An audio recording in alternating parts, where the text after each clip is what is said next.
വിഷ്ണു മഞ്ജു നായകനായി വന്ന ചിത്രമാണ് കണ്ണപ്പ. മോഹൻലാൽ, അക്ഷയ് കുമാർ, പ്രഭാസ് തുടങ്ങിയ ഇന്ത്യൻ സിനിമയിലെ തന്നെ മികച്ച താരനിരയുമായി എത്തിയിരിക്കുന്ന ചിത്രവുമാണ് കണ്ണപ്പ. തിയേറ്ററിൽ മോശമല്ലാത്ത പ്രകടനം നടത്തിയ ചിത്രം OTT-യിലേക്കും എത്തുകയാണ്. ആമസോൺ പ്രൈം വീഡിയോയിലൂടെ ജൂലൈ 25-ന് OTT-യിലെത്തും എന്നാണ് അനൌദ്യോഗിക റിപ്പോർട്ടുകൾ. മോഹൻലാൽ കിരാത്ത എന്ന കഥാപാത്രത്തെയാണ് ചിത്രത്തിൽ അവതരിപ്പിച്ചിരിക്കുന്നത്. യഥാർത്ഥ സംഭവത്തെ ആസ്പദമാക്കി ഒരുങ്ങിയ ചിത്രമാണ് കണ്ണപ്പ.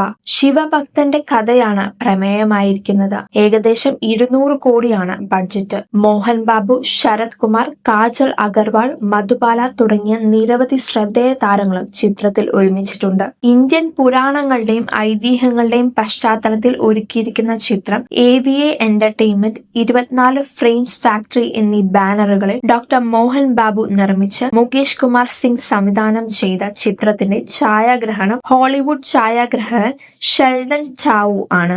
തെലുങ്ക്, തമിഴ്, മലയാളം, കന്നഡ, ഹിന്ദി ഭാഷകളിലായാണ് ചിത്രം റിലീസിനായി എത്തിയിരിക്കുന്നത്. ആന്റണി പെരുമ്പാവൂരിന്റെ ഉടമസ്ഥതയിലുള്ള ആശീർവാദ് സിനിമാസ് ആണ് ചിത്രത്തിന്റെ കേരളത്തിലെ വിതരണക്കാർ.